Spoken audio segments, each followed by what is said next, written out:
মৃত্যুঞ্জয় দত্ত মহাশয় তিনি ওই নদীর ধারের কাছ থেকে হাঁটা শুরু করেছেন, যার গতি এখনো থামেনি।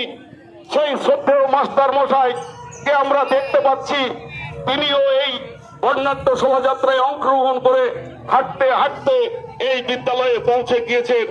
আমরা শ্রদ্ধা জানাই সব বয়োজ্যেষ্ঠ মানুষ যারা আমাদের সঙ্গে।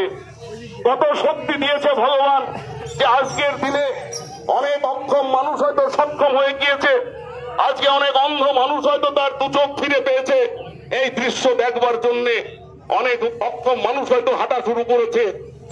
স্বামী বিবেকানন্দকে দেখিনি, রবি ঠাকুরকে দেখিনি, আমরা বিদ্যাসাগরকে দেখিনি, কিন্তু বিদ্যালয়ের রাজপথ দিয়ে সেই মনীষীরা কিন্তু হেঁটে চলেছে। এটা কম বড় পাওয়া নয়। তাদের দেখে বিদ্যালয়ের ছাত্রছাত্রীরা উজ্জীবিত হবে। কেমন ছিল তাদের বেশ, কেমন ছিল তাদের পোশাক, কেমন ছিল তাদের হাঁটা, কেমন ছিল তাদের বলা, কেমন ছিল তাদের চলা, তাদের বেশভূষা দেখে এটাই তো আমাদের ভাগ্যের বিষয়। 2025 সালের 30শে জানুয়ারি বৃহস্পতিবারের সকাল হয়তো আমাদের অনেকের জীবনেই আর আসবে না। সকাল আসবে, বৃহস্পতিবার আসবে, 30 তারিখ আসবে, কিন্তু 2025 সালের 30শে জানুয়ারি বৃহস্পতিবারের সকাল হয়তো আমাদের জীবনে আর আসবে না। তাই আমরা যেন কেউ ভুলে না যাই।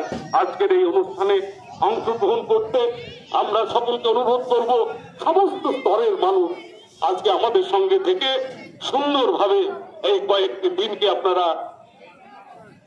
দেখুন। আপনারা সাহায্য সহযোগিতার হাত যেভাবে বাড়িয়ে দিয়েছেন, তাই তো আজকে এই বিদ্যালয় কিন্তু মহির হয়ে পরিণত হয়েছে। তাই আমরা বলি আপনাদের কাছে, আমরা থাকবো না, এই মন্দির থাকবে, এই বিদ্যা মন্দির কিন্তু রয়ে যাবে। তাই এই মন্দিরের শুভ কামনা আমরা করি। অনেক মানুষ আমাদের সঙ্গে এসেছেন, অনেক শিক্ষক শিক্ষিকা আমাদের সঙ্গে আছেন, খুদে খুদে ছাত্র ছাত্রীরা আমাদের সঙ্গে আছেন। তাই তো আমরা বলি যে আপনারা সঙ্গে থেকে এই দিনগুলি উদযাপন করুন এবং আনন্দ উপভোগ করুন। নমস্কার।